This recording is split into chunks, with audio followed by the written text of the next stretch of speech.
ये है BDTV news. यहां खबरें डर से नहीं, जमीर से बोली जाती हैं। अगर आप भी सच्ची आवाज के साथ हैं तो वीडियो को लाइक करें और चैनल को सब्सक्राइब करें।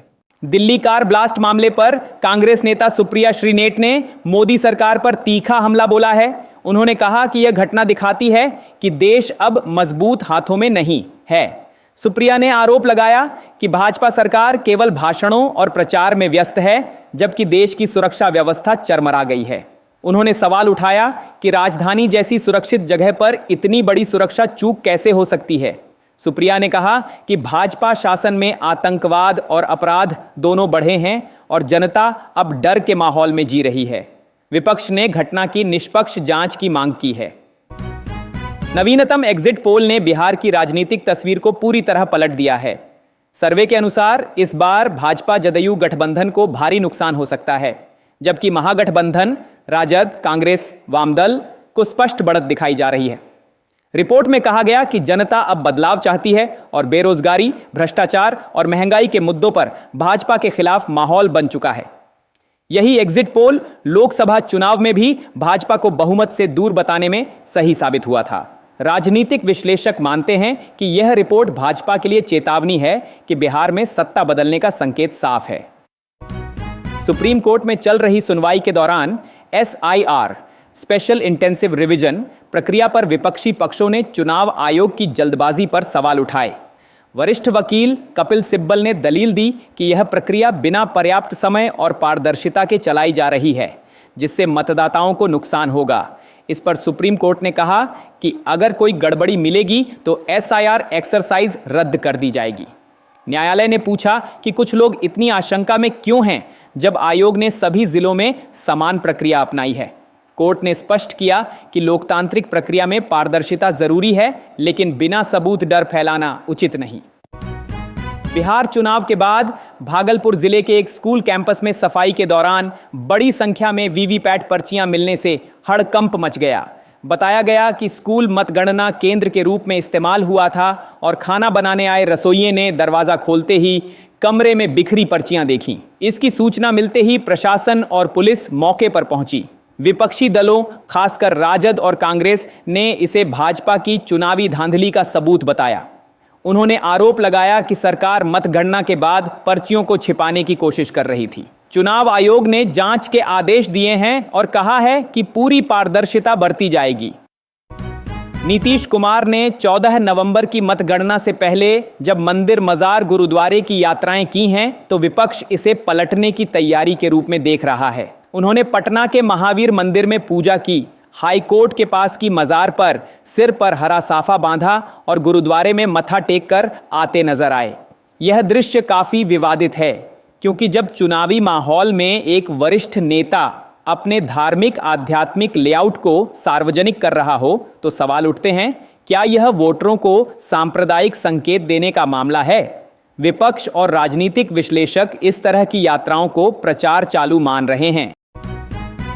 125 लोगों ने हिंदू धर्म अपनाया। छत्तीसगढ़ के कबीरधाम जिले के 41 आदिवासी परिवारों के कुल 125 सदस्यों ने आज दोबारा हिंदू धर्म अपनाया। इस अवसर पर भावना बोहरा नामक भाजपा विधायक ने इन सभी लोगों के पैर अपने हाथों से धोए और उनका स्वागत किया। उन्होंने कहा कि लोग अब स्वेच्छा से अपनी संस्कृति व मूल धर्म की ओर लौट रहे हैं। उनके अनुसार ऐसा होने से आदिवासी समाज की आने वाली पीढ़ी अपनी पहचान व इतिहास को जान सकेगी। यह प्रक्रिया वन क्षेत्र में तेजी से चल रही है। यूक्रेन और ब्रिटेन के साथ मिलकर रूसी खुफिया एजेंसी की चूक के कारण किंजल मिसाइल से लैस MiG-31 विमान को कब्जे में लेने की योजना बनाई गई थी। रूस के FSB ने दावा किया कि यूक्रेनी सैन्य खुफिया और ब्रिटिश इंटेलिजेंस ने विमान को रोमानिया के नाटो क्षेत्र में ले जाकर गिराने की साजिश रची थी, ताकि रूस को आक्रामक दिखाया जा सके। योजना में लगभग $30 लाख की राशि का लेन देन शामिल था। हालांकि इस साजिश को समय रहते फॉइल कर दिया गया और विमान सुरक्षित रहा। इस घटना का स्वतंत्र रूप से अभी तक कोई पुष्टि नहीं हुई है। 14 को रिजल्ट और 18 को शपथ। जो फीडबैक मिल रहे हैं उससे भाजपा और NDA के पसीने तेजस्वी यादव ने एग्जिट पोल्स को खारिज करते हुए कहा है कि जनता का फीडबैक पूरी तरह उनके पक्ष में नहीं दिखा रहा है। उन्होंने यह भी बताया कि 14 तारीख को परिणाम आएंगे और 18 तारीख को शपथ होगी, लेकिन जो फीडबैक मिल रहे हैं उससे भाजपा और नेशनल डेमोक्रेटिक अलायंस को झुकना पड़ीडीएच सकता है। उन्होंने एग्जिट पोल्स को डिस्क्लेमर बताया और कहा कि असली तस्वीर वोटर्स के मन की है, न कि सर्वे के आंख अड्डों की। दिल्ली बम ब्लास्ट पर रिटायर्ड प्रिंसिपल को कमेंट करना भारी पड़ गया। उन्होंने सोशल मीडिया पर विस्फोट को चुनावी मुद्दा बताकर टिप्पणी की, जिसके बाद पुलिस ने उन्हें हिरासत में लिया। घटना रेड फोर्ट के पास हुई थी और इसे राष्ट्रीय सुरक्षा से संबंधित माना जा रहा है। पुलिस ने कहा कि यह टिप्पणी अनुचित थी और मामले की पूरी छानबीन की जा रही है। सुरक्षा एजेंसियों ने सोशल मीडिया पर निगरानी बढ़ा दी है और ऐसे किसी भी पोस्ट के खिलाफ सख्त कार्रवाई की चेतावनी दी है। अधिकारियों ने जनता से भी सतर्क रहने की अपील की है। हालिया घटनाओं के बाद भारत पाक तनाव तेज है। पाकिस्तान पर अंतर्राष्ट्रीय स्तर पर छवि गठन और भ्रामक दावों का आरोप लगा है। भारत ने पहलगाम हमले के बाद ऑपरेशन सिंदूर में कथित आतंकी ठिकानों का खुलासा किया और पाकिस्तान के कुछ दावों को फर्जी बताया। कई मीडिया रिपोर्टों में कहा गया है कि पाकिस्तान पुरानी तस्वीरें और अतिरंजित जानकारियां फैला रहा है ताकि वास्तविक नतीजों से लोगों का ध्यान हटे। सूचना, युद्ध और दावों की पड़ताल के बीच अंतर्राष्ट्रीय समुदाय में प्रतिष्ठा को लेकर बहस गर्म है। दोनों पक्षों को तटस्थ जांच और पारदर्शी तथ्यों की तुरंत निष्पक्ष मांग करनी चाहिए। यूपीएससी मेंस रिजल्ट 2025 का रिजल्ट जारी कर दिया गया है। इस साल कुल 2736 उम्मीदवार मेन परीक्षा में सफल हुए हैं और अब उन्हें इंटरव्यू राउंड के लिए तैयार होना होगा। इंटरव्यू में उम्मीदवारों का व्यक्तित्व, सामाजिक आर्थिक जानकारी, राष्ट्रीय और अंतर्राष्ट्रीय मुद्दों पर समझ, निर्णय क्षमता और संचार कौशल जांचा जाएगा। यूपीएससी ने सफल उम्मीदवारों को व्यक्तिगत सूचना भेजना शुरू कर दिया है। यह इंटरव्यू उम्मीदवारों की अंतिम योग्यता तय करेगा और देश की प्रशासनिक सेवा में शामिल होने की राह खोल देगा। बिहार एग्जिट पोल के आंकड़ों को लेकर पप्पू यादव ने तीखा हमला किया है। उन्होंने कहा कि ये आंकड़े जनता की असली मनोस्थिति नहीं दिखाते और इसमें संख्या जाली की संभावना है। पप्पू यादव ने आरोप लगाया कि बीजेपी और अमित शाह पोल्स के माध्यम से अपना प्रभाव बढ़ा रहे हैं। इसे उन्होंने लव लेटर की तरह बताया। उनके अनुसार मीडिया इंडस्ट्री और सत्ताधारी गठबंधन द्वारा एग्जिट पोल को नियंत्रित किया जा रहा है। उन्होंने जनता से कहा कि असली नतीजे 14 नवंबर को ही सामने आएंगे और तभी स्पष्ट तस्वीर देखने को मिलेगी। कई बार एग्जिट पोल्स में बीजेपी और एनडीए को बढ़त दिखाई जाती है, जिससे पक्षपात का सवाल उठता है।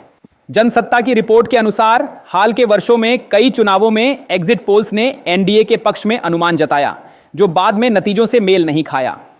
विशेषज्ञों का कहना है कि इसका कारण सैंपल साइज, क्षेत्रीय असंतुलन और डेटा कलेक्शन की सीमाएं हैं। कुछ एजेंसियों पर राजनीतिक प्रभाव के आरोप भी लगते हैं, पर ठोस सबूत नहीं मिले।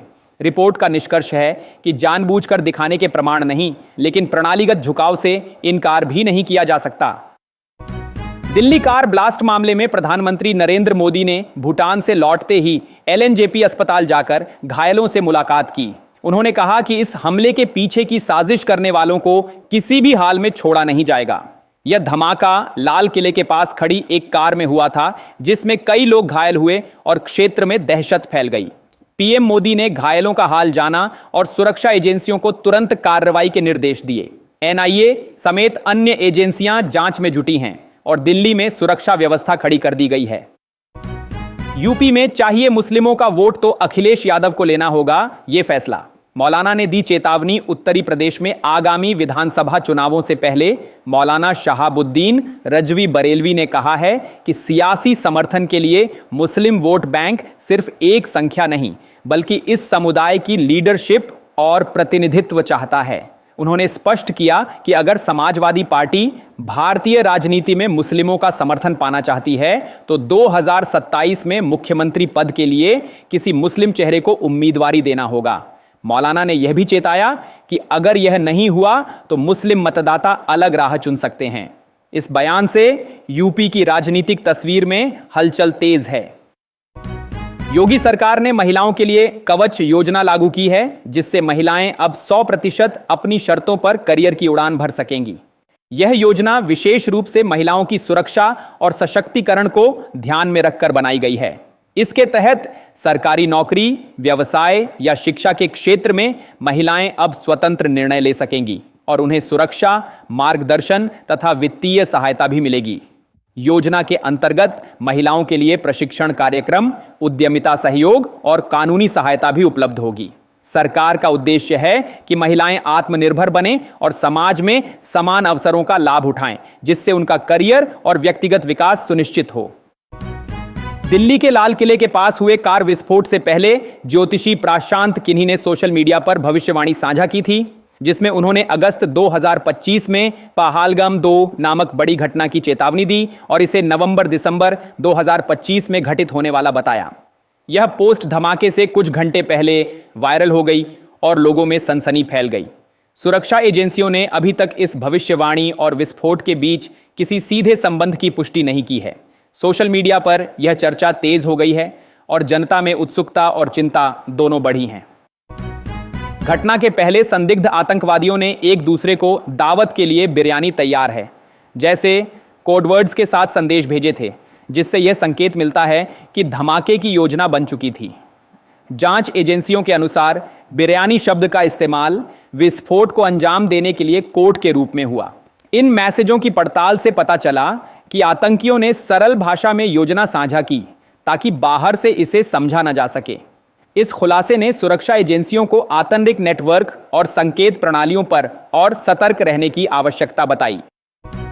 मोतिहारी विधानसभा क्षेत्र के एक बूथ पर मतगणना से पहले 172 पर्चियां मिलीं, जिससे हड़कंप मच गया। प्रत्याशियों और प्रशासन के बीच तुरंत हंगामा शुरू हो गया और स्थिति की जांच में जुट गए। यह घटना मतगणना से पहले तनाव पैदा कर रही है और स्थानीय मतदाता तथा एजेंट इस बात को लेकर चिंतित हैं कि ऐसी पर्चियों से मतदान प्रक्रिया की विश्वसनीयता पर असर पड़ सकता है।